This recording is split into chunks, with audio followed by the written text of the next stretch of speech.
Glória a Deus, glória a Jesus.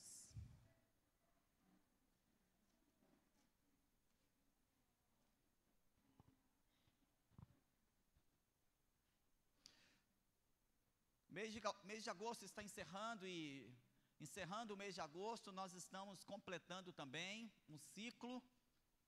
Nós estamos finalizando hoje, vamos finalizar hoje uma série de mensagens que Deus gerou no nosso coração.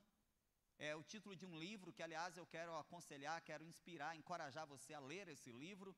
O nome do livro é Coisas Maiores, e eu quero mesmo encorajar você a ler esse material, e à medida que você for lendo, você vai lembrando, recapitulando aquilo que nós fomos recebendo do Senhor aqui durante essas semanas.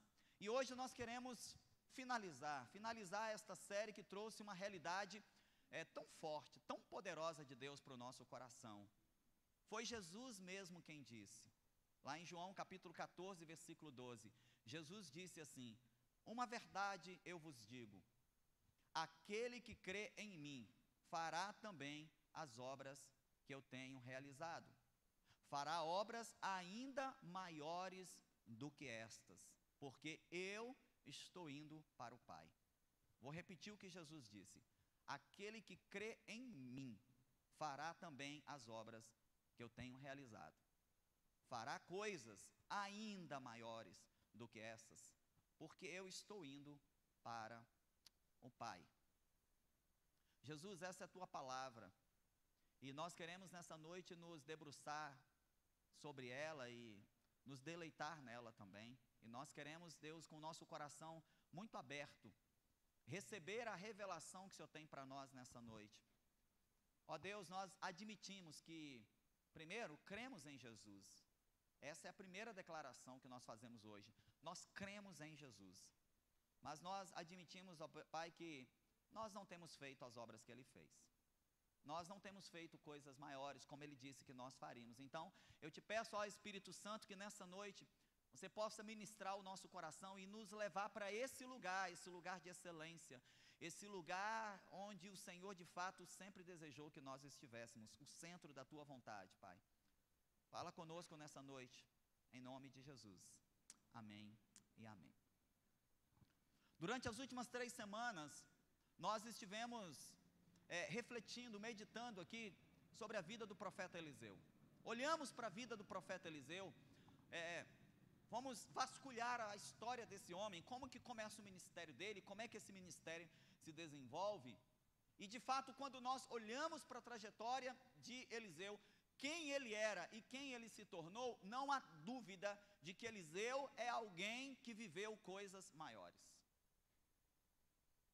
E com Eliseu nós aprendemos que, para viver coisas maiores, o primeiro passo a ser dado é, quem lembra? Queimar os arados.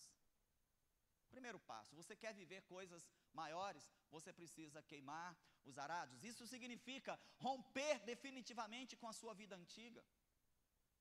Queimar os arados significa romper com tudo aquilo que representa a rotina e a acomodação. Pensa em Eliseu carregando os arados do seu pai, e todo dia era a mesma coisa. Ele acordava, tomava o seu café, ia para a roça, ia para a fazenda, pegava os arados, arava a terra, dava a hora do almoço, ia para casa, à tarde tirava um cochilinho, porque devia ser um baiano de primeira qualidade, dava aquela soneca boa depois do almoço. Depois que acordava, voltava para o campo, atrás do arado, de novo, quando dava 6 horas, 6:30, já cansado, voltava para casa, estava sujo, tomava banho, jantava, dormia. E no outro dia, o que Eliseu fazia, irmãos? O que vocês acham? A mesma coisa, a mesma rotina, a mesma rotina. Bom, então queimar os arados representa romper com a rotina e com a acomodação, com a vida menor que estamos levando. Eliseu abriu mão de muita coisa para seguir Elias. Arado pode parecer algo simples, mas representava a poupança dele, representava o futuro dele, representava o pé de meia dele. Um dia o pai de Eliseu iria morrer, e o que Eliseu tinha para garantir o seu futuro? Sua junta de bois e seu arado.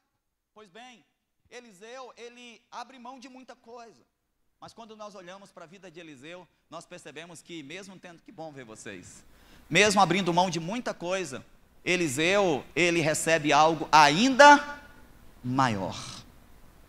Eliseu, de fato, abre mão de uma vida boa o suficiente para viver coisas maiores com Deus. Abra mão de uma vida menor. Deixe o passado para trás. Renda-se totalmente a Cristo nessa noite, para receber de Deus uma visão maior e uma vida melhor. Esse é o primeiro passo para você viver coisas maiores. Você precisa queimar os seus arados. Aquilo que te prende, aquilo que te domina, aquilo que controla a sua vida. Aquilo que impede você de dizer sim para os planos que Deus está te apresentando. Segunda coisa, para viver coisas maiores, aprendemos com Eliseu que o segundo passo é cavar poços. Não basta abandonar a velha vida, é preciso dar um primeiro passo para a nova vida.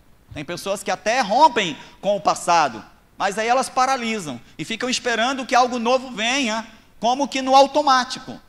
Nós aprendemos com Eliseu que se eu quero viver coisas maiores, além de queimar os arados, eu preciso agora também cavar poços. O que significa cavar poços? O que Deus falou com você? Como você recebeu esta revelação? Quando você ouviu a pastora Roberta aqui, sendo usada por Deus para dizer, cave poços, cave muitos poços. O que o Espírito Santo ministrou ao seu coração? Cavar poços significa, faça algo, ainda que pequeno, mas dê o primeiro passo. Sabe que todos nós almejamos o sucesso, mas eu preciso te dizer que sucesso é 10% de inspiração e é 90% de transpiração. Cavar poços significa, saia da inspiração e comece a transpirar, comece a suar, comece a trabalhar. Cavar poço requer um esforço, um trabalho. Cavar poço significa tomar a decisão de não ser um mero ouvinte, mas um praticante da palavra de Deus. Para viver coisas maiores, você precisa pensar grande, mas está disposto a começar pequeno. Foi o profeta Zacarias que disse, nunca despreze os pequenos começos, porque Deus se agrada da obra das nossas mãos. Deus não está esperando você fazer coisas grandes, Deus está esperando você começar a fazer algo.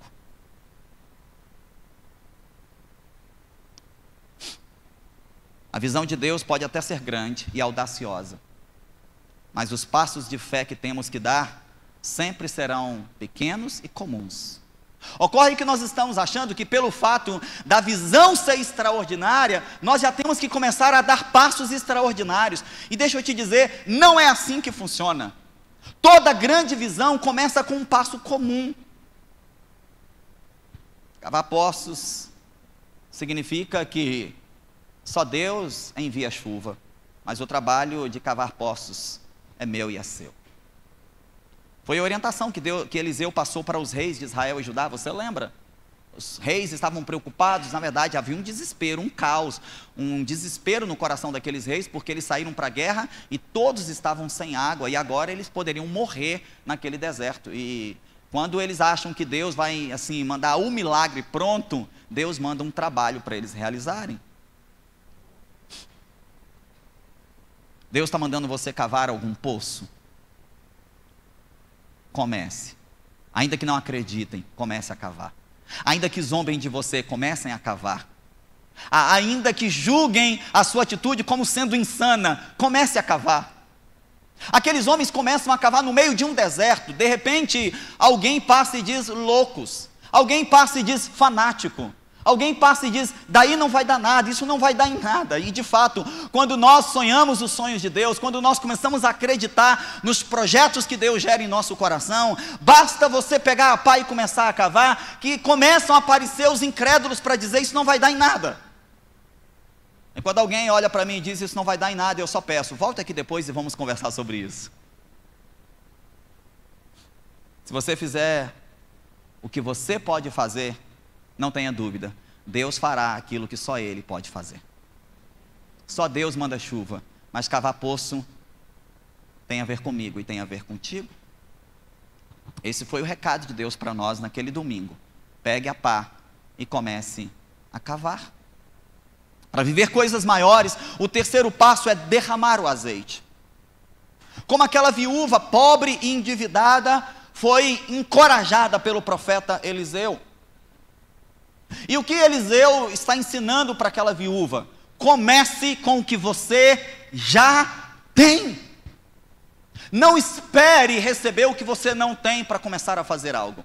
Comece com o que você tem. A fala daquela viúva é a fala nossa, toda vez que Deus nos apresenta um desafio. O que você tem? E nós respondemos, temos nada. Você lembra quando os discípulos chegam até Jesus, preocupados, porque milhares de pessoas estão reunidas, a hora já tinha passado, era longe, não tinha nenhuma venda para eles comprarem comida. A fala dos discípulos para Jesus é o quê? Mestre, está todo mundo com fome, estamos longe, a hora já está avançada, o Senhor precisa despedir essa multidão. A resposta de Jesus foi o quê? O que vocês têm? Vou repetir. Deus não está preocupado em responder as suas perguntas. Deus está ocupado em responder as suas respostas. Deus não responde perguntas, Deus responde respostas.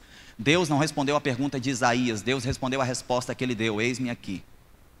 Deus não respondeu a pergunta dos discípulos, Deus respondeu a resposta que eles deram, temos 5 pães e 2 peixes. Qual foi a resposta que Jesus deu? Traga aqui, é suficiente. A viúva diz, eu não tenho nada. Talvez o profeta tenha repetido a pergunta algumas vezes, e enfim a ficha cai e ela lembra, e ela diz o quê? Não tenho nada, senão uma pequena botija de azeite. Aquela mulher estava pobre, endividada, e ela achava que não tinha nada. E ela foi encorajada, inspirada pelo profeta a começar uma grande obra com o pouco que ela tinha. Comece uma grande obra com o pouco que você tem. Toda grande célula começa com 2, 3 pessoas. Você não precisa ter um apartamento grande para receber milagres na sua casa. Você não precisa ter a maior varanda do bairro para começar a ver Deus operar lá na sua residência. Comece com o pouco que você tem. São 3 pessoas que você consegue receber. Receba 3 pessoas. Comece com pouco, comece com aquilo que você tem. Deus só precisa daquilo que você já tem para fazer o sobrenatural. Essa mentalidade de que eu não tenho o que preciso, nos impede de perceber que já temos mais que suficiente para começar alguma coisa. Nós tínhamos R$198 quando começamos a construção desse prédio aqui. Qualquer pessoa normal diria, vamos esperar. Qualquer pessoa normal diria, não está na hora. Qualquer pessoa normal diria, vamos juntar dinheiro primeiro para começar. Pois bem, mas como nós não somos pessoas normais, nós começamos a construir esse prédio aqui com R$198 em caixa. A nossa tesoureira disse, pastor, é tudo que nós temos. Eu respondi igualzinho, Jesus, é suficiente. Pegue R$198 uma hora, compre tudo de lajota, como se fosse muita lajota. Eu disse para ela, pegue R$198, compre tudo de lajota. E ela disse, pastor, o senhor está louco? Você sabe quantas lajotas? Eu não sei quantas lajotas dão, eu só estou dizendo, seja 1, seja 5, seja 10, seja 100, quantas derem. Você vai pegar todos os R$198 que tem no caixa da igreja, vai comprar de lajota, vai colocar bem ali no meio. Quem estava aqui na época lembra, chega aqui num culto de quarta-feira, um monte de lajota ali no meio. Um monte, pensa um monte. Talvez 30.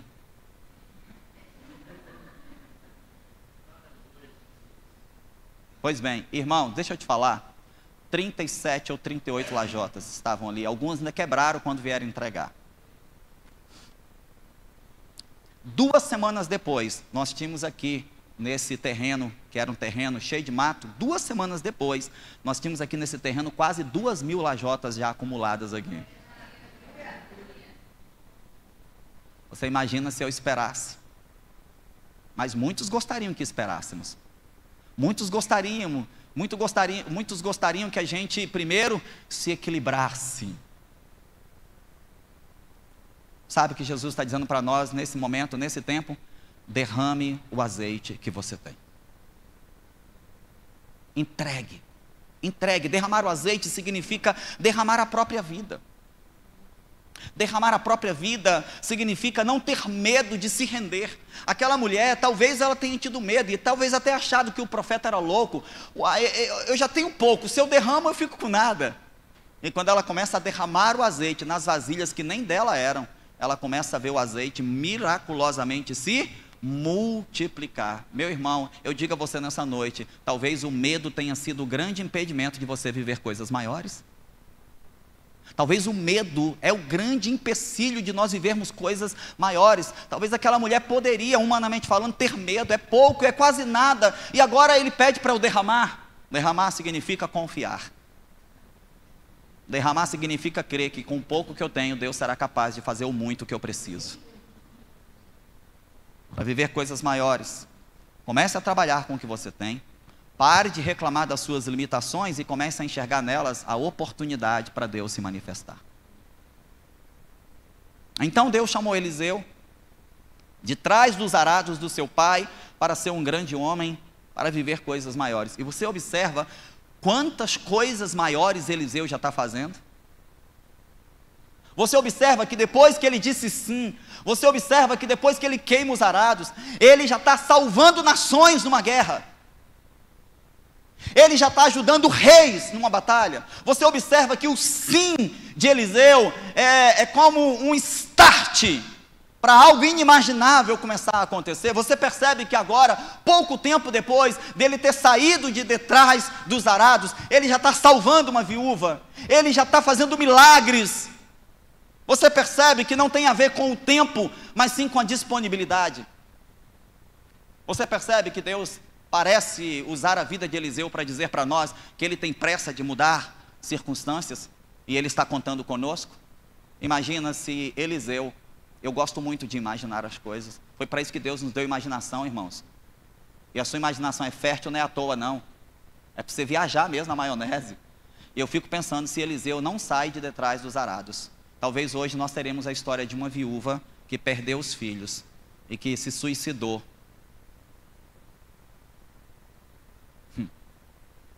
Eu acho que Jesus já está falando.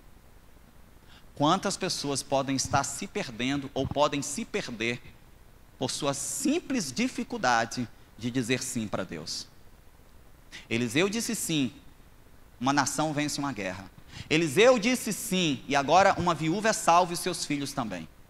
Se Eliseu tivesse dito não, ou simplesmente não tivesse dito nada, porque eu não sei se dizer não é problema, eu nem sei, eu acho que Deus nem tem problema com o nosso não. Eu abro um parêntese aqui, não tem nada a ver com a mensagem, mas isso tem me incomodado nos últimos dias. Eu acho mesmo que Deus não tem problema com o seu não, porque Deus não é ranzinza, porque Deus não é desequilibrado emocionalmente. Deus não tem problema com o nosso não. Sabe qual é o problema que Deus tem conosco? É quando a gente não diz não e nem sim. É quando a gente fica postergando, é quando a gente fica empurrando, é quando a gente fica dizendo assim, ano que vem. É quando a gente diz assim, quando melhorar as coisas. É quando a gente diz assim, quem sabe quando eu casar. E aí você casa e você diz, agora não dá, eu tenho que curtir meu casamento. Quem sabe depois que eu tiver filhos. E depois você tem filhos, você sabe o que é ter filhos. E aí você diz, agora, né, Vanusa, agora, oh meu Deus, o que vai ser agora, Vanusa? Agora que eu tenho, como é que vai ser? Aí você diz, quando esse menino crescer. Você nem diz não para Deus, mas também não diz sim. Você fica negociando com o Eterno. Você fica negociando com o Altíssimo. E você acha que eu estou falando uma besteira?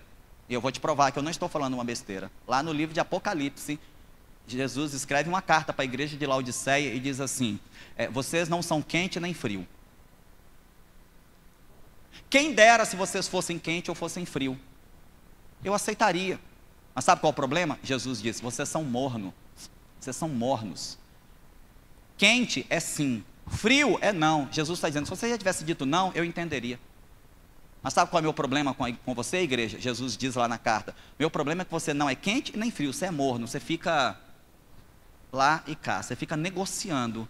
E aí, irmão, eu não queria nem falar isso aqui, mas eu tenho que repetir, foram palavras de Jesus. Jesus diz assim, porque você não se decide, isso me dá nojo. Jesus diz, porque você não é quente nem frio, você é morno, eu vou te vomitar da minha boca. Está lá na Bíblia, por favor, não fica chateado comigo. O que Jesus está dizendo lá em Apocalipse, capítulo 3, eu não tenho problema com não. Minha dificuldade é quando você não se decide, e você fica lá e cá tentando negociar comigo.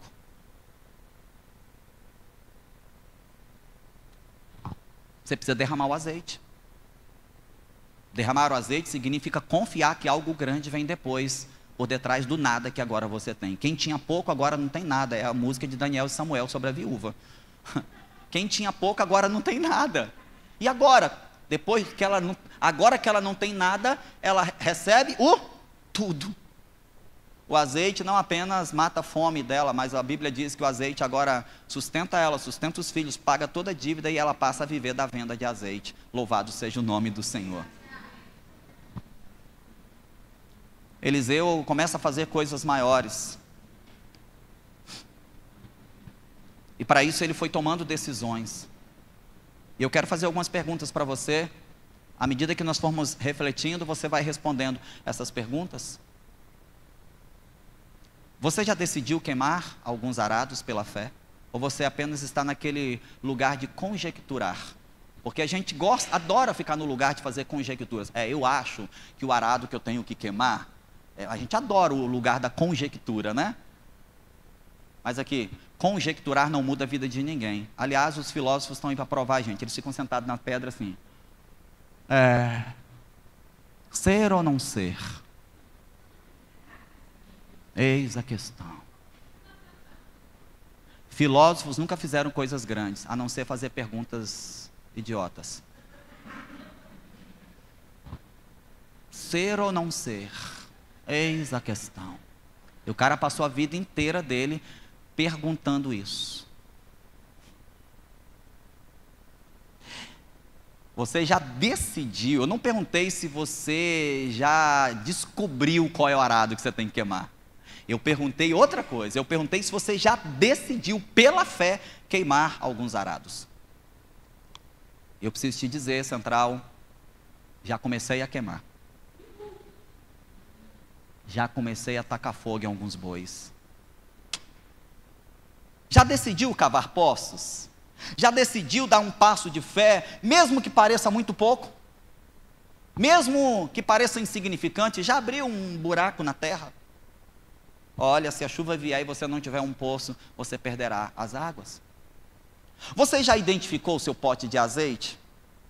Já encontrou na sua casa o pouco que você já tem e já disponibilizou isso para Deus usar?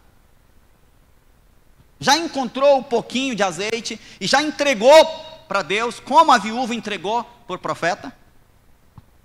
Será que existe, além de tudo isso, existe ainda mais algo que nós temos que fazer? Sim, há.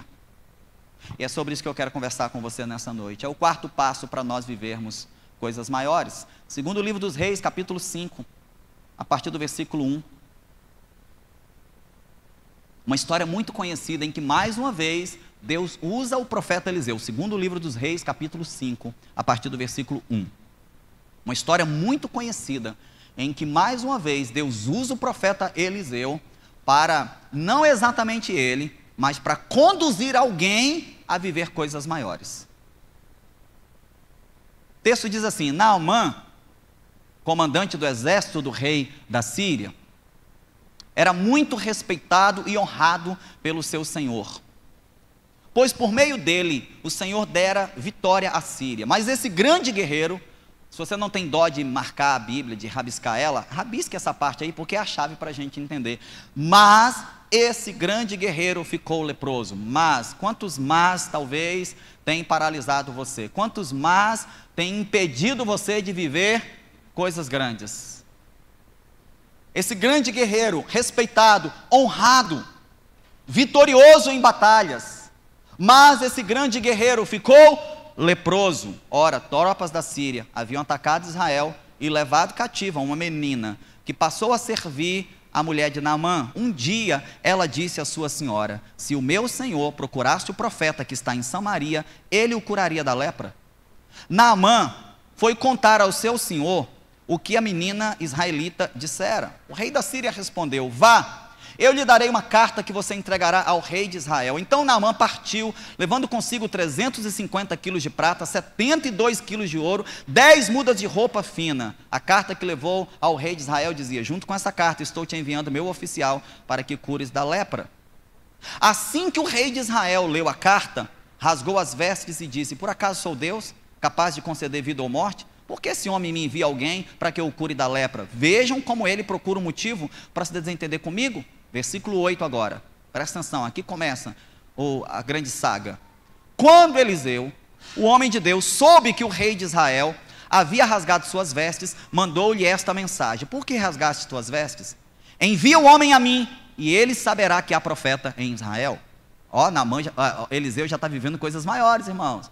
Eliseu já está com moral, Eliseu já está todo pompa, Eliseu já está com o peito inchado agora, né? Manda para cá, manda para mim. Tem problema? Manda para o profeta.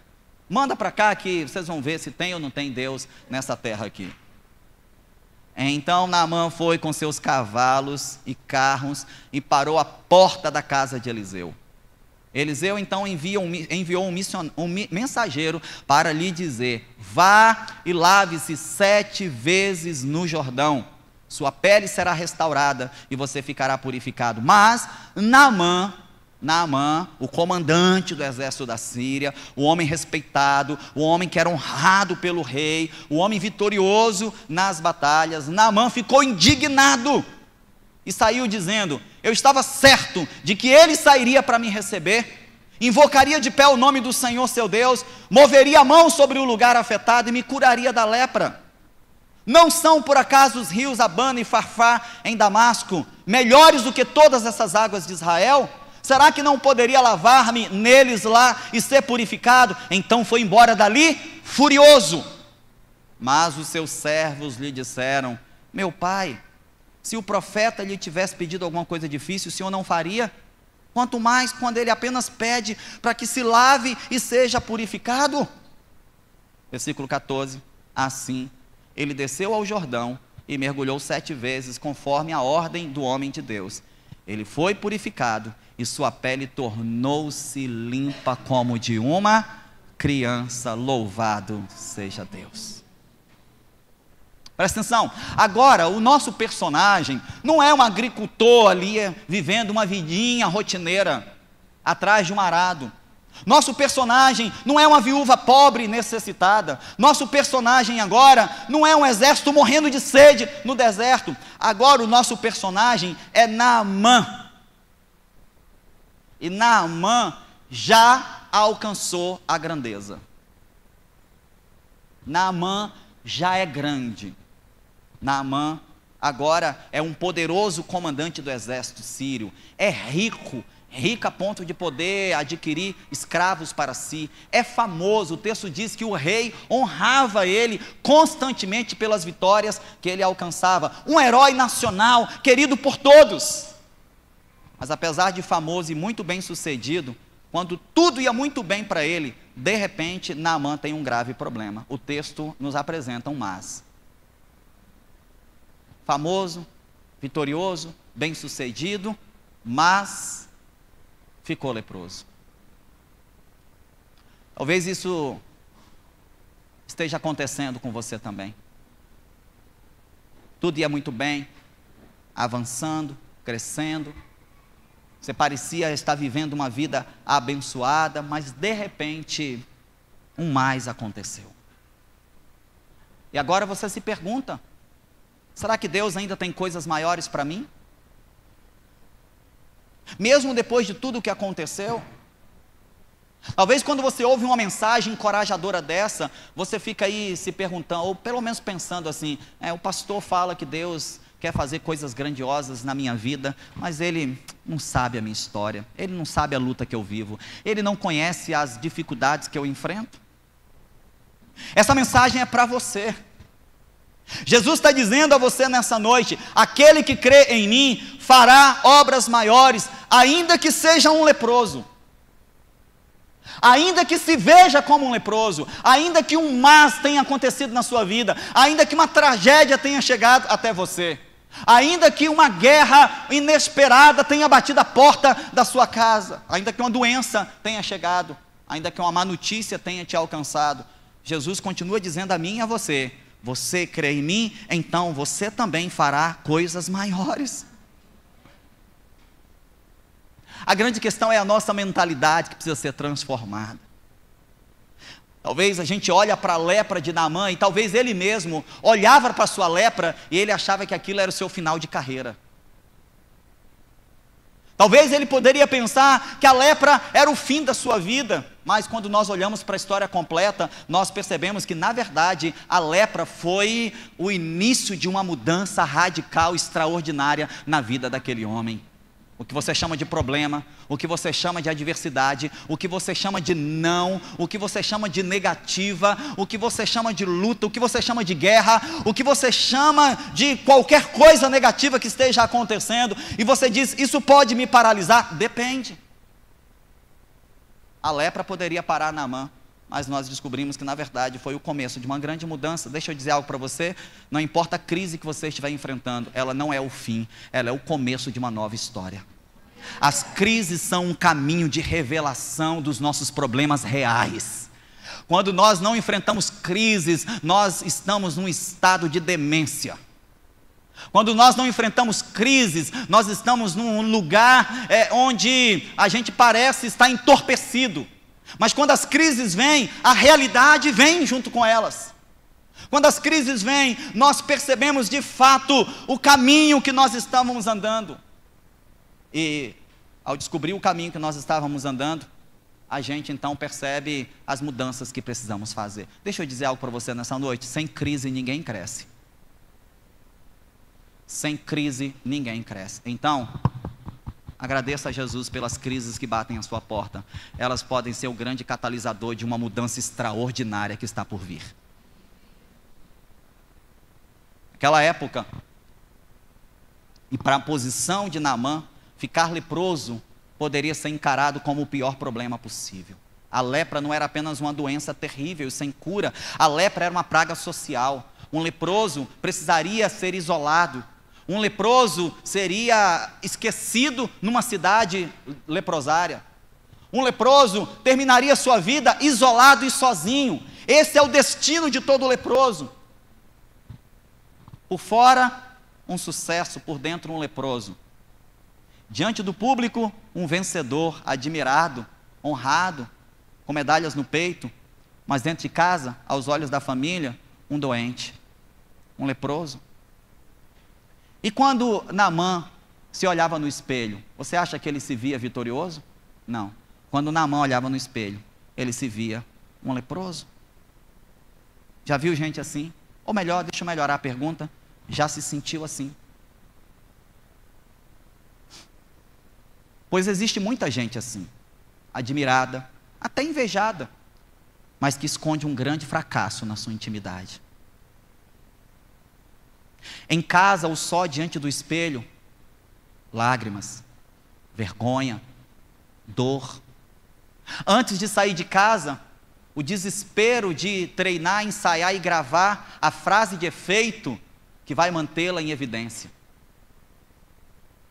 Mas por dentro, horroroso. Mas Naamã ouviu a respeito de Eliseu. Naamã ouviu dizer que tinha um homem de Deus naquelas redondezas. Naamã ouviu dizer a história de um homem que largou os seus arados, que largou a sua vidinha medíocre, que largou a sua vidinha boa o suficiente para viver coisas maiores. Naamã ouve que alguém naquelas redondezas está fazendo coisas extraordinárias em nome de Deus. Ele ouve a respeito de Eliseu. E aqui, por favor, eu preciso abrir um parênteses para honrar uma menina. Para honrar uma escrava. Uma menina que tinha sido capturada na guerra e tinha sido escravizada pelo próprio Naamã. E você pensa agora quantos traumas essa menina carregava. Você pensa agora quantas dores essa menina carrega. Você pensa agora quantos motivos essa menina tinha para odiar Naamã e querer mesmo que ele morresse. Você pensa que essa menina talvez seria a última a apontar uma solução. Que morra, desgraçado, matou minha família. Você sabe, para ter levado a menina como escrava, teve que matar os pais. Que morra, matou minha família, destruiu meus parentes, e ainda abusa de mim todo dia, me usa para os seus benefícios. Que morra. Uma menina arrancada de sua casa, arrancada de sua cultura, escrava, cheia de dores, cheia de marcas na alma. Mas aí vem uma grande lição. Ela não deixou que os traumas e as marcas da vida fossem maior do que o legado que ela carregava no seu coração. Aquela menina era uma mulher de Deus. Aquela menina era uma grande mulher de Deus. Sabe o que nós aprendemos? Nesse parêntese que eu estou abrindo para honrar essa menina, nunca subestime como Deus pode usar pessoas simples. Nunca subestime pessoas simples, nunca subestime uma igreja simples, nunca subestime uma casa simples, nunca subestime um ministério simples, nunca subestime uma célula simples, nunca subestime pessoas simples que passam pela sua vida. A mensagem de uma menina simples chegou aos ouvidos do rei da Síria e mudou a vida de Naamã. Uma garota traumatizada, escravizada, foi instrumento nas mãos de Deus para mudar a história de um grande homem que estava doente. Deixa eu dizer algo para você nessa noite. Você pode ser essa menina. Deus pode usar, Ele quer e Ele pode usar a sua vida para mudar a vida de outras pessoas, independente da circunstância que você está vivendo. Deus quer e pode usar a sua vida para mudar realidades, independente do cenário aonde você está plantado. Pessoas simples, pequenas, podem trazer grandes ideias, podem transformar vidas e mudar destinos. Agora mesmo, enquanto nós estamos aqui sentados, Deus está usando muitas pessoas simples para mudar a vida de outros. Isso deveria nos encorajar ao saber que, na verdade, quando Deus chama para fazer coisas maiores, Ele está chamando gente simples e comum como eu e como você. Grave uma coisa: no reino de Deus não há pequenos, há disponíveis. Você pode dizer: eis-me aqui. Grave uma coisa: no reino de Deus não tem grandes e pequenos. No reino de Deus só tem disponíveis. Sabe o que nós aprendemos também com essa menina? A solução para a sua crise pode estar dentro de casa e você não está vendo ou não está dando valor. Você está desprezando aqueles que dividem a mesa com você. Você está desprezando aqueles que dividem o mesmo teto com você. E muitas vezes a solução para a crise, para o problema que você está procurando lá do outro lado do mundo, está dentro da sua própria casa. A resposta de Deus pode estar mais perto de você do que você imagina. A resposta de Naamã estava ali do lado dele. E ele está mandando procurar o rei, para ver se soluciona o problema dele. Que garota! Que garota! Se fosse você, você ajudaria o seu algoz? Se fosse você, você ajudaria quem matou os seus parentes, sequestrou você e te tornou escrava?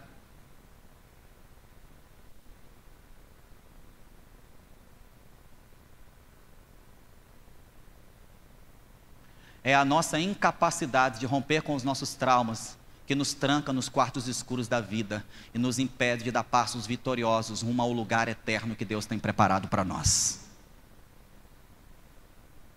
Você continua nessa vidinha medíocre, trancada num quarto escuro, cheio de traumas, cheios de marcas, e eu não estou aqui desprezando as suas marcas, eu estou dizendo que elas podem ser até legítimas, mas se você quiser, elas podem perder o efeito sobre você.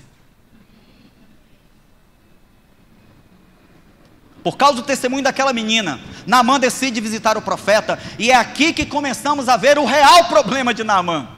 Porque até aqui a gente acha que o problema de Naamã é a lepra, sim ou não?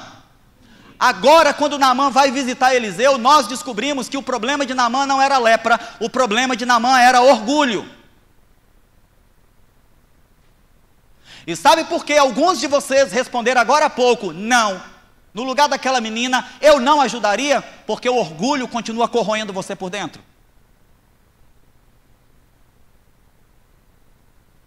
O orgulho é um câncer escondido no nosso interior, e é por isso que faz tanto mal, porque está escondido. Olha para mim,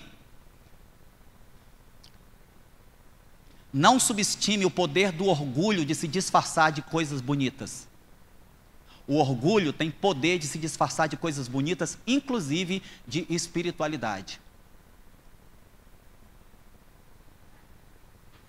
Eu não faço isso porque a minha religião não permite. Vou repetir, não subestime o poder do orgulho de se disfarçar de coisas bonitas. O segundo problema de Naamã se mostra pior do que o primeiro. O orgulho estava devorando o interior de Naamã mais do que a lepra estava devorando a sua pele.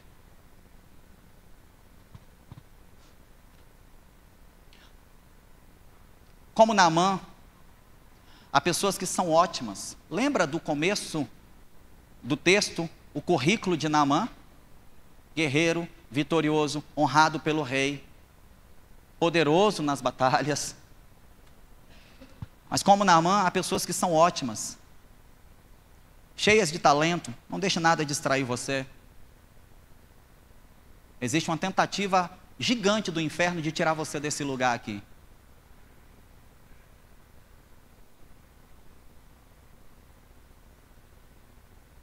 Como Naamã, existem pessoas que são ótimas, cheias de talento, cheias de visão, caráter. Pessoas dedicadas, pessoas bem-sucedidas nos negócios, pessoas vitoriosas no esporte, pessoas vitoriosas nas guerras da vida, mas que acabam atrapalhando tudo e sabotam a si mesmo por causa do orgulho autocentrado. Podemos perceber esse problema de Naamã, o problema do orgulho, pela forma como ele aparece na porta da casa de Eliseu. Ele chega com cavalos. Perceberam a cena? Quando nós estávamos lendo o texto, ele chega com cavalos, ele chega com carroças, ele chega com... Eu fico imaginando quando Eliseu olha para a carroça.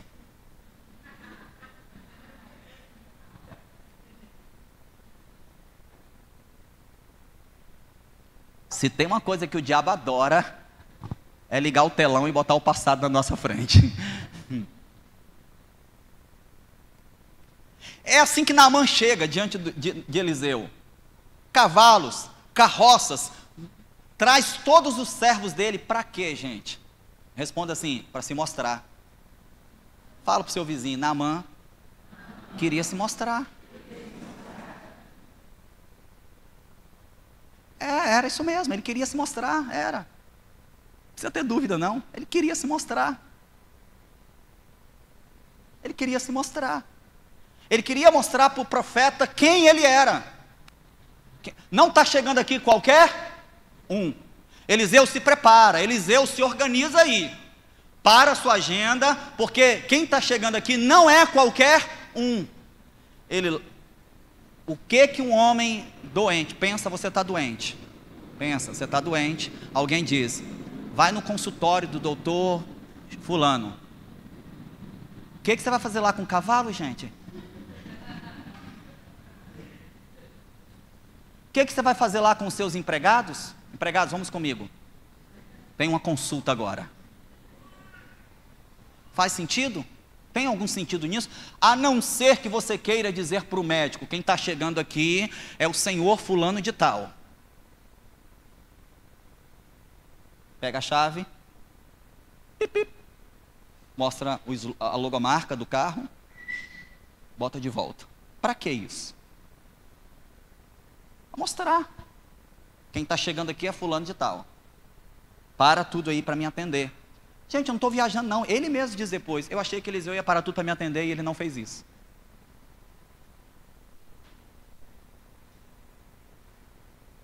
Ele leva ouro. Ele leva prata. Ele leva 10 conjuntos de vestes sacerdotais para presentear Eliseu. O que Naamã está querendo dizer? Olha, quem está chegando aqui não é qualquer um, eu posso pagar muito bem pelo serviço. Eu posso pagar muito bem pelo serviço, não se preocupe, você não ficará no prejuízo. Quando Naamã parou à porta da casa de Eliseu, ele esperava que Eliseu viesse recebê-lo com pompa, com honrarias, porque ele estava acostumado na vida a ser recebido sempre com pompa. Ele se acostumou a ser recebido sempre com honra. Ele se acostumou a todo lugar que chegava ser o cara da situação. Ele acostumou com isso. Gente, cuidado, a gente se acostuma com isso. Um dia alguém disse, pastor, o senhor sumiu. Eu falei para a pessoa, o senhor sumiu. Ele disse, pastor, assim, eu deixei de ir na igreja mesmo, porque, não, fala, irmão, o que foi? Não, parece que eu não sou muito bem quisto lá, mas o que foi? O senhor passou pelo meu lado ali, nem falou comigo. Olha, que legal.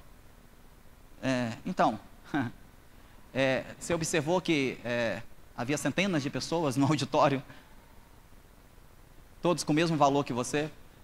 Por que eu teria que parar para você?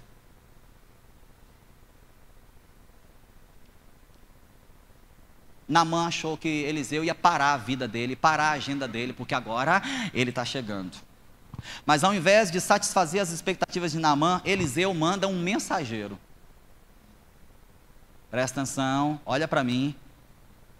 Deus usa processos dolorosos para tirar a gente do lugar que Ele sabe que a gente precisa sair. Deus usa gente mal educada para colocar você no seu lugar. Deus usa gente grosseira para tratar seu mimimi. E Ele é Deus, briga com Ele. Eu só estou transmitindo a mensagem. Deus faz isso. Eliseu, ao invés de ir receber Naamã, Eliseu manda um mensageiro, um empregado. Eliseu manda um empregado atender um coronel da marinha. Deus estava ou não estava tratando algo com Naamã, gente? Os processos indicam a direção que Deus quer tomar. Nada é por acaso. Olha para mim, não é o inferno querendo te destruir, é o céu conspirando a seu favor. Deus está trabalhando e Ele usa megafones muitas vezes quando nós não escutamos seus sussurros. Aliás, Philip Hansen diz que a dor é o megafone de Deus. Deus usa a dor para gritar, porque a gente não ouve seus sussurros. Um mensageiro com a simples instrução, então, vá ao Jordão, mas eu não vou nem entrar. Não, Eliseu falou que nem é para você entrar. Daqui mesmo, vai para o Jordão e mergulha lá 7 vezes, você vai ser purificado da lepra. Naamã saiu dali, cuspindo marimbondo, como diz lá na Bahia. Saiu dali furioso. Olha para mim, irmãos, tão simples, tão fácil, mas Naamã fica irado. Por que Naamã ficou irado com uma ordem tão simples? Por quê? A gente vai entender daqui a pouco. Na Bíblia, a lepra é uma figura do pecado. Sempre foi. A Bíblia vai usar de Gênesis a Apocalipse a lepra como uma metáfora para se referir ao pecado. Todos somos contaminados por ele, você já sabe, a Bíblia já disse isso. Todos somos contaminados pelo pecado. Logo, diante de Deus, todos nós somos leprosos. Não tem ninguém aqui senhor da razão. Não tem ninguém aqui pomposo não, gente. Todos nós diante de Deus somos leprosos. Se a lepra é símbolo de pecado e todos pecaram, diante de Deus todos somos leprosos, carecedores da misericórdia dele. Mas como é que alguns chegam diante de Deus? Com presente, está aqui Deus, 10% do meu salário. O Senhor resolveu o meu problema aí. Olha, não é pouco não, hein? Esse mês fluiu. Como é que a gente chega diante de Deus? Aqui Deus, a minha oração pomposa. Glorioso Deus e soberano Pai, magnífico, eterno Criador do universo, Senhor de todas as eras. Assim que a gente chega.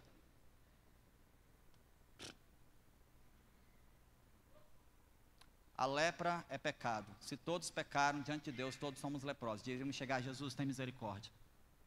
Tem misericórdia, Jesus. Se eu puder, posso aproximar? Não, tem gente que já entra metendo o pé. Tem gente que já chega na igreja metendo o pé. Cheguei. Tem um cargo aí?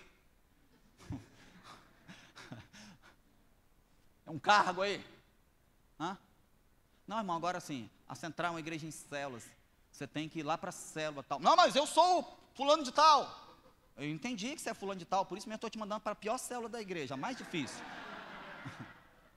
A mais difícil de chegar, a mais complicada. Então, estou te mandando para lá. Ah, mas eu já fiz o seminário, eu já fiz. Então, é por isso mesmo que eu estou te mandando para lá.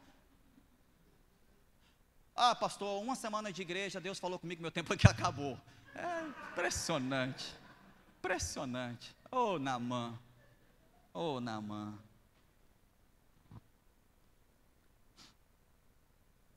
A Bíblia, a lepra é figura de pecado. Se todos pecaram, todos somos leprosos. Mas olha aqui, nós não queremos admitir isso porque o orgulho não permite. Eu, um pecador? Eu, humildemente, pedi perdão? Eu pedi perdão nessa situação? Mas foi ele que me ofendeu. Tu é leproso, cara. Não importa quem ofendeu, tu continua sendo leproso. Eu me consertar, eu pedi perdão, foi ele que me magoou. Naamã é o maior exemplo de uma vida menor, que apesar da grandeza exterior, quase põe tudo a perder por causa do seu orgulho. Muitos não alcançam coisas maiores porque estão presos a uma vida pequena.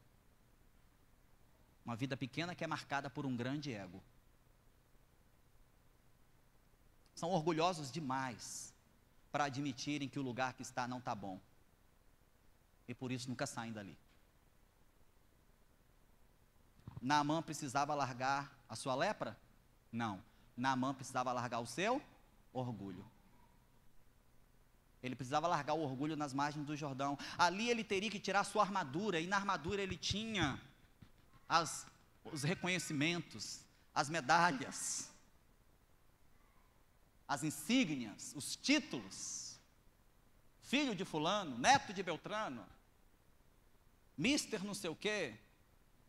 Ali ele teria que rasgar suas vestes, jogar sua armadura de general e ficar nu diante das pessoas. Uau! Quantas vezes Deus nos manda fazer aquela única coisa que nós não queríamos fazer? Não é o que Naamã diz. Tantos outros rios melhores. Por acaso o rio Farfá, lá de Damasco, não tem águas melhores para eu mergulhar? Por que não no rio tal? E por que não? Eu tenho uma piscina no fundo da minha casa. Por que não mergulhar na piscina da minha casa? Você já percebeu? Você já percebeu que muitas vezes a gente diz: Senhor, eu posso levar o seu amor a qualquer pessoa. Para aquela, não. Um dia eu fui visitar uma pessoa no presídio. Fui visitar uma pessoa lá, não é presídio, era delegacia ali da Praia do Canto. E tinha lá um figurão aí, né, do estado aí, estava lá, churrascão lá. Aí eu estou aqui conversando aqui com fulano de tal, aí alguém disse assim, o senhor é pastor, né? Eu disse, sou. Fulano ali, posso falar o nome, jamais aqui, fulano ali, está perguntando se você pode ir lá orar por ele. Falei, claro, deixa eu só terminar aqui. Mas ele é fulano de tal. Não, tudo bem, deixa eu terminar aqui, depois eu vou lá. Aí depois eu fui lá e orei e tal. E quando eu voltei, eu falei assim, Jesus, salva esse homem. Na hora, o irmão que eu estava visitando saltou, cresceu lá dentro, fiquei com medo. Cresceu e disse assim, não é possível que tu acredita na salvação desse homem. Uai. Eu olhei para ele e disse assim, então, tu está no mesmo lugar que ele. Por que tu se acha melhor? Não, mas a razão, não existe razão melhor, maior, menor, vocês estão no mesmo lugar. Se ele é ruim, tu é também. Mas a gente qualifica, a gente é metido a delegado. E a gente qualifica o crime. Artigo tal. 7 anos de reclusão. Artigo tal, não, 2 anos semiaberto. Artigo tal, não, isso aqui pode voltar para casa. Artigo tal, prisão perpétua. A gente quer dar uma de juiz, a gente quer dar uma de delegado e qualificar as pessoas. Aquele cara ali, eu falei, para, o delegado está lá na sala, esquece, você não está aqui para qualificar ninguém. Não porque ele fez isso, não porque ele fez aquilo, não porque ele fez aquilo outro. Diante de Deus, todos somos leprosos. Não há nada, olha para mim, eu sei que é pesado ouvir isso, mas não há nada que te diferencia do pior assassino do planeta. a não ser a graça.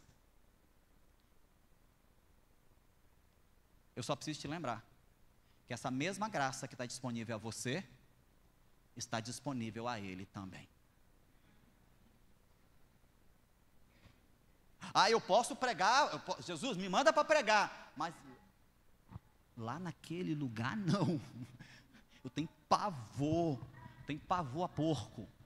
Um dia alguém falou comigo, eu levei uma pessoa comigo para ir no lugar, aí ela voltou, pastor, não me leva lá nunca mais, pastor. O que foi? Eu tenho pavor a porco. Eu disse, você conseguiu enxergar porco ali? Tinha um menino, sem roupa, todo remelento. Você conseguiu enxergar um porco? Tinha uma mulher com um homem pendurado aqui do lado, mastigando não sei o que era aquilo, se era um pedaço de cana, não sei o que era aquilo, mas já devia estar uns 2 dias mastigando aquilo. Tu conseguiu enxergar o porco? Você viu a casa que a gente entrou? É lona, furada, rasgada, reaproveitada. A porta é uma placa de trânsito amassada. Tu conseguiu ver porco nesse lugar? Uau! Jesus, eu quero ser missionário, mas assim, vou dar a lista. Orlando,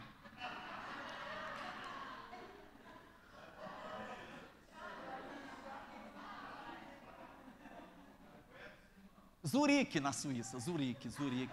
Nossa, tem um chocolate lá, Jesus. Milão, adoro moda. Milão. Jesus, Botsuana não, Jesus. Nigéria, lá onde os radicais islâmicos estão. Não. Moçambique, Jesus, eu não consigo ver pobreza. Moçambique, não. Pastor, para que você foi para o sertão, pastor? Sertão não, qualquer lugar. Já percebeu que Deus às vezes manda a gente fazer coisas que é exatamente o que a gente não queria fazer? Eu estou disposto a perdoar qualquer coisa, menos isso. Eu perdoo qualquer um, menos fulano. Mas por quê? Porque ele é da família, não consigo aceitar a ofensa da família. Aí tu perdoa o miserável que pisou no seu pé, que você nem sabe quem é, aí tu perdoa. Mas o irmão que pisou no seu pé, aí vira um monstro. Estou disposto a te obedecer em tudo, Jesus. Só não me peça para fazer isso. Você já percebeu que isso é justamente o que Deus inventa de te pedir? Os processos da vida estão nos treinando. E a maioria dos processos que Deus coloca a gente é para nos levar a romper com o nosso orgulho. A gente se acha crente, até que Deus nos manda fazer isso. A gente se acha perdoador. Eu tenho dificuldade em perdoar, não? Até que é comigo. A gente se acha espiritual, até que agora pegou pesado, Deus. Eu faria qualquer coisa, menos isso. Você acha que isso é egoísmo? Você acha que isso é medo? Não, deixa eu te dizer, isso é orgulho, que precisa ser tratado. Porque isso que você se nega a fazer, fere de alguma forma a posição que você acha que está.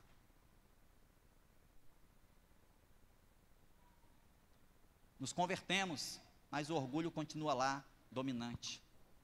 Por que será que Deus pede frequentemente para fazer exatamente aquela coisa que nós não queremos fazer? A resposta é que Deus quer nos libertar do orgulho e das correntes que nos prendem. Deus quer que obedeçamos a Ele incondicionalmente. Isso será uma chave no mundo espiritual que vai romper com o orgulho. O fato é que, até que Deus nos peça para fazer algo bem humilhante, nós não reconhecemos o nosso orgulho. Aquele grande homem de Deus, presta atenção, irmãos, aquele grande homem de Deus está prestes a perder o maior milagre da sua vida por causa do orgulho. Talvez você está prestes a perder a maior oportunidade da sua vida só para dizer que comigo é assim. Não me dobro não. Não me dobro não. Vai ter que me engolir.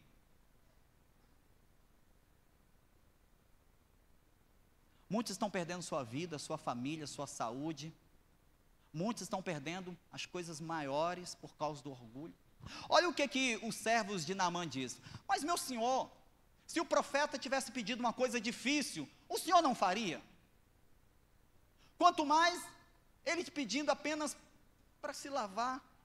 Eu acho muito legal, porque na versão revista e corrigida do Almeida, está escrito assim: meu pai, se o profeta te dissera alguma grande coisa, porventura não faria? Olha aqui, a resposta é: algo grandioso Naamã faria, porque ele se achava grande. Mas quando Deus pede para fazer algo humilhante, isso mexe com ele. Isso mexe com orgulho. É a pessoa que chega na igreja e ela quer logo um cargo grande. Aí quando alguém pede para ela ir começar do zero, ela se sente ofendida. Não, não foi ela que se ofendeu, o orgulho dela foi ofendido. O que o servo de Naamã está dizendo é: se fosse uma coisa grande, você faria, né? Se Deus pedisse assim, vai em rede nacional, aparece no horário nobre, mostra as suas insígnias, e quando você fizer isso, você vai ser curado. Se apresenta ao rei, e diga para ele que eu te mandei lá. O que o servo de Naamã está dizendo: pessoas orgulhosas são tendenciosas a só fazer coisas grandiosas. Quando Deus pede uma coisa pequena, ele se ofende. Pessoas orgulhosas, quando Deus envia para cuidar de alguém pequeno, ele se ofende. Pessoas orgulhosas, quando Deus entrega uma missão pequena, ele se ofende. E ele se esquece que nós nunca devemos desprezar os pequenos começos. Algo grandioso, Naamã faria, porque se achava grande. Mas algo tão simples e humilhante, nunca. Chega um ponto em que Deus nos pede para fazer algo que é como um golpe fatal no nosso orgulho. Não para nos envergonhar, não para nos humilhar, mas para nos tornar dependentes dEle. Coisas maiores só acontecem na vida daquele que determina Deus como sendo sua única fonte. Qual o seu Rio Jordão? Qual o seu impedimento? Para qual coisa você diria: isso não, isso eu não faço? Ah, Deus, aí você pegou pesado. Pedir perdão para fulano, aí você pegou pesado. Eu peço perdão para o Hitler, mas para ele, não. Para ele não. Qual é o seu Jordão? O que Deus está te pedindo para fazer? E você diz: isso não. Seria um pecado escondido, que você já o transformou em pecado de estimação, e você diz: esse pecado não, Deus, pede qualquer outro.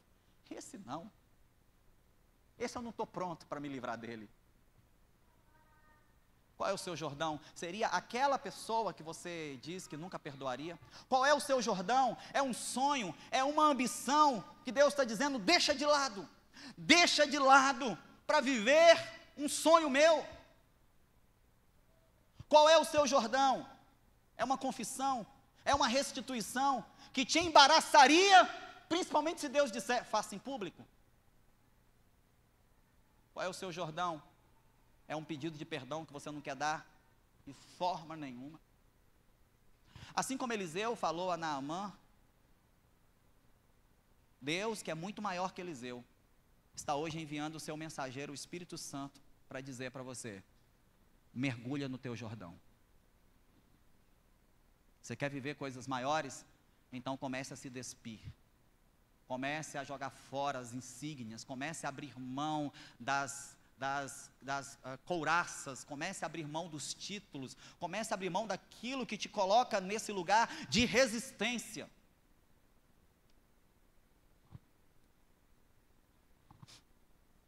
Se você mergulhar, você sairá dessas águas prontos para viver uma vida melhor do que nunca viveu antes. Você já parou para pensar na vida de Jesus? Jesus era ou não era maior que Eliseu? Sim ou não? E Jesus era ou não era maior que Naamã? Sim ou não? Jesus era muito maior que Naamã. E enquanto Naamã está dizendo, nessas águas eu não entro, Jesus vem depois e diz, é aqui que eu quero me batizar. E de repente alguém diz, mas você é o Filho de Deus. Então, por isso mesmo. Mas você é o Senhor. Então é por isso mesmo, é aqui nessas águas que eu quero mergulhar. Enquanto Naamã se sente grande o suficiente para não entrar nas águas, Jesus se sente pequeno o bastante para entrar nela.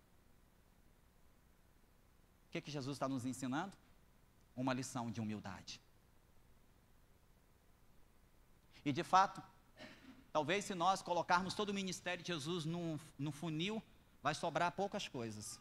E uma das coisas que certamente vai sobrar como marca do ministério de Jesus é humildade. Ele veio para servir. Ele veio e se humilhou. O próprio Paulo diz isso. Ele vem como homem, se humilha, desce a posição de servo, de escravo, a ponto de se colocar na posição do pior escravo da casa para lavar os pés do seu discípulo. O maior de todos os homens da história, Jesus, aquele que tinha pleno direito de receber pompa, de receber glória, de receber conforto, honra, prazer e grandeza. Pelo contrário, ele deixa tudo isso de lado em troca daquilo que era verdadeiramente maior, a glória do seu Pai. Mas Naamã quase perdeu o seu milagre só por não querer mergulhar naquelas águas. Orgulho, portanto, é a parte menor, muitas vezes, menor porque está escondido, que se torna mais difícil de deixar para trás. Jesus nos ensina tantas vezes que o maior sempre será aquele que aceitar a posição de ser o menor. Jesus nos ensinou tantas vezes que orgulho se enfrenta e não esconde. Jesus nos mostrou tantas vezes que ele poderia subir numa plataforma e impor algo aos seus discípulos. E pelo contrário disso, ele desce da plataforma e serve aos seus discípulos. E talvez, olha para mim, talvez você nunca pensou no fato de que na fila dos discípulos que entraram na mesa, na casa da ceia, estava Judas, o traidor. Talvez eu e você, na hora que chegasse Judas, o que nós diríamos? Acabou a água. Na hora dele. Poxa. Deu a hora de ir embora. Ou talvez seríamos mais sinceros e diríamos o quê? Não. Eu lavo o pé de qualquer um. Do traidor? Não.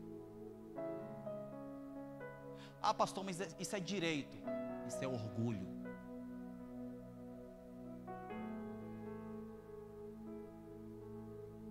Isso é orgulho. Mas ele me traiu.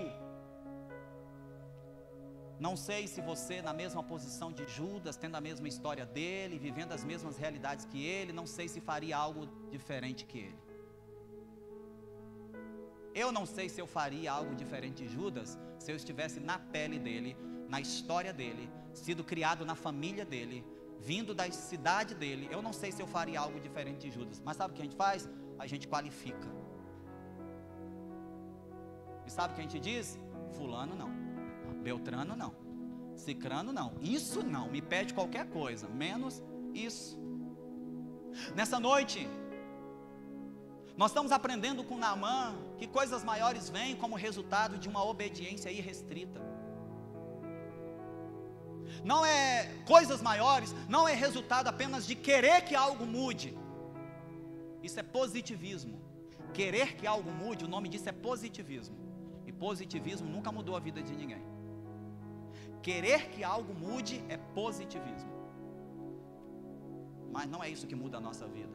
O que está mudando a vida de pessoas ao redor do planeta não são as coisas que elas desejam, são as decisões que elas tomam. São as escolhas que elas fazem. Naamã quase perde o milagre, quase perde a bênção por um orgulho besta. De se achar o tal de se achar melhor que todo mundo, quase vai para casa leproso.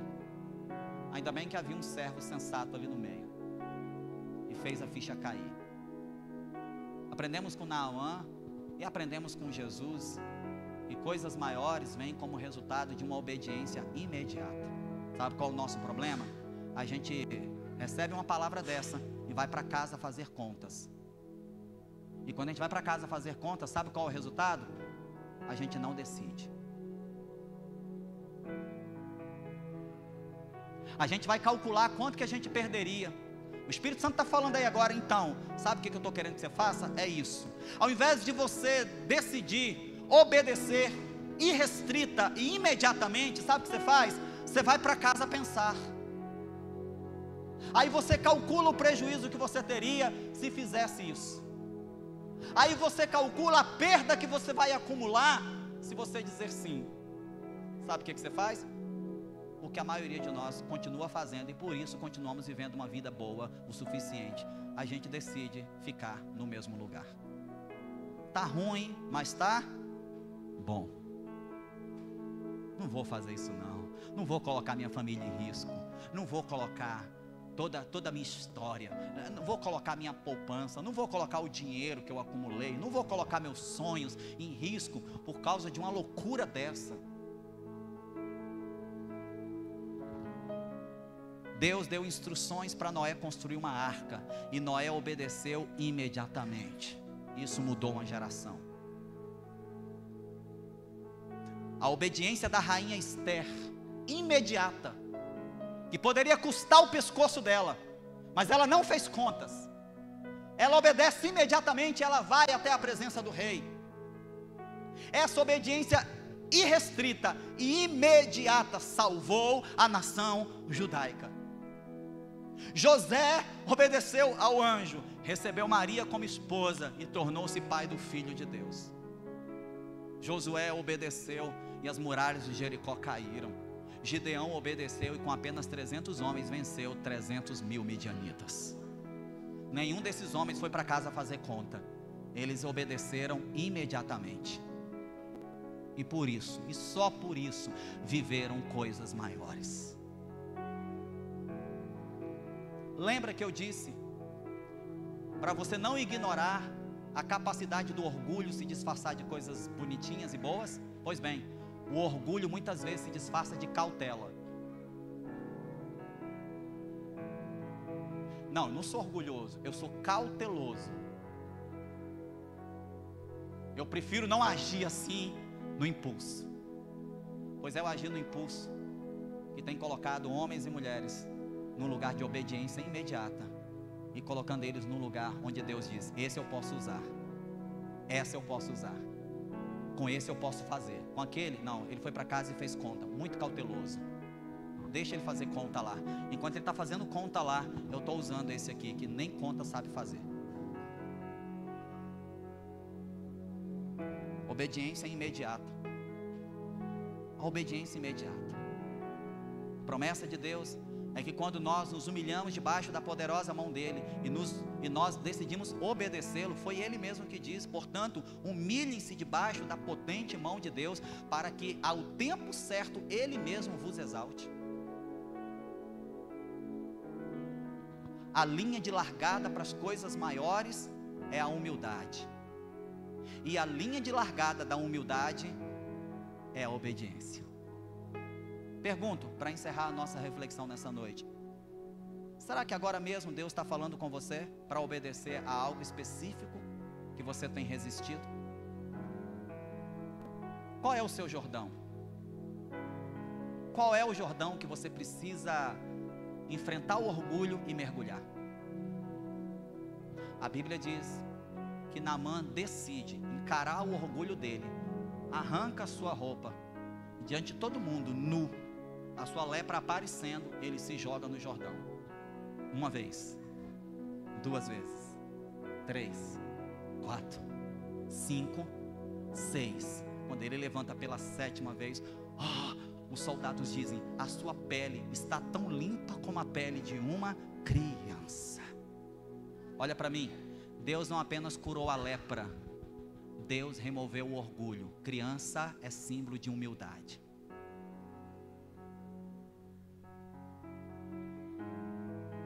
Há muita gente se achando grande demais.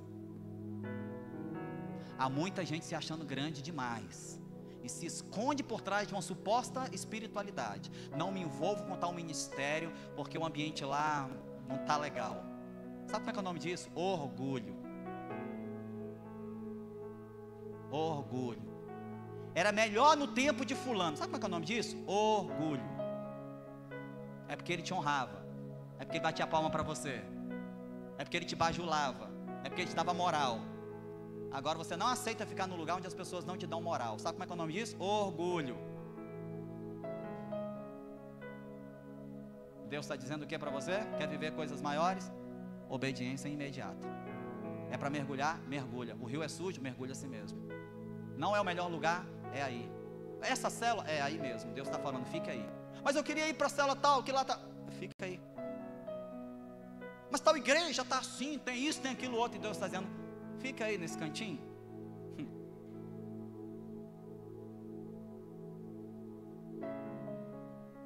O orgulho tem sido uma forte marca dessa geração. Quantas pessoas estão em dificuldades e sofrimentos? Nós até sabemos como ajudá-las, mas não podemos devido ao orgulho delas. O orgulho dela impede a gente de ajudar. Quase que Naamã volta para casa doente. Só por orgulho.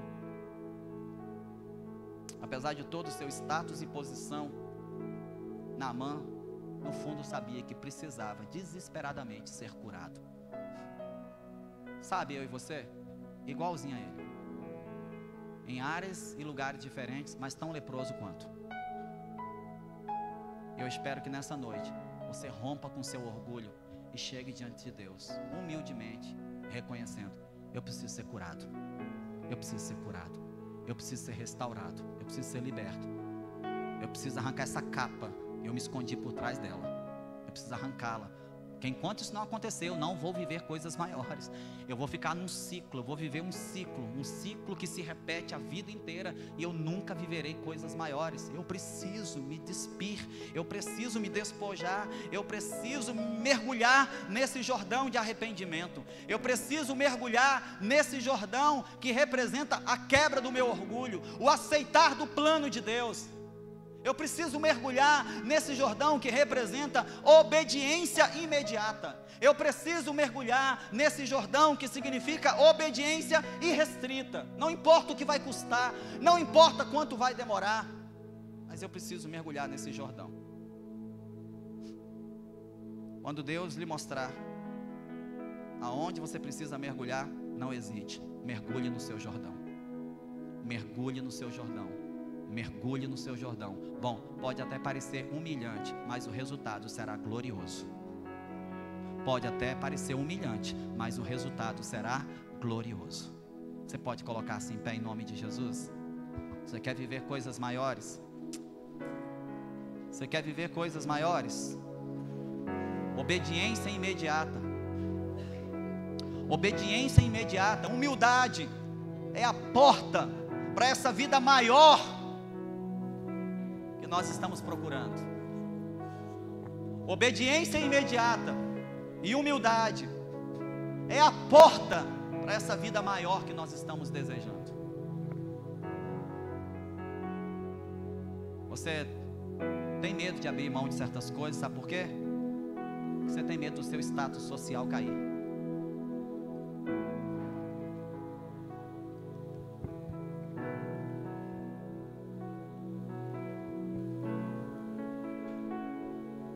Eu era diretor de uma empresa. E eu nem sei se eu tenho orgulho de dizer isso. Eu tenho mais orgulho de dizer que eu sou pastor hoje. Mas eu era diretor de uma empresa. Eu era dono de um grande negócio. Eu nem tinha carteira de motorista e já tinha carro. E não só tinha carro, como tinha um motorista particular. Verdade. Verdade. Eu nem sei se eu tenho orgulho disso, porque um dia, diante de alguém, eu fui desnudado, eu fui despido. E alguém disse para mim: mergulha. Ele só disse: cara, mergulha, o Jordão é seu lugar. E eu me joguei, irmãos. Queimei carroça, saí cavando poço, muitos poços. Derramei meu azeite e me joguei de cara no Jordão. Talvez alguns que me conheceram lá naquela época me encontram hoje e dizem: caiu, né? Eu disse: não, subi muito. Um dia alguém me procurou, me ligou e disse assim: você não quer ser assessor parlamentar de fulano? Eu disse: não, é daqui para cima. Não, desculpa, me rebaixar não, é daqui para cima. Mas você vai ter acesso a isso? Não, então, esquece. Eu continuo mergulhado no Jordão.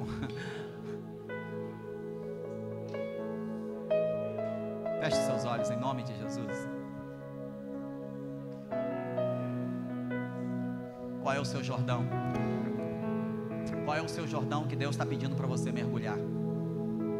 Qual é a realidade que Deus está pedindo para você abrir mão? Qual é o orgulho que hoje o Espírito Santo está batendo forte aí com a marreta, querendo quebrar e te colocar nesse lugar de dependência e de obediência irrestrita?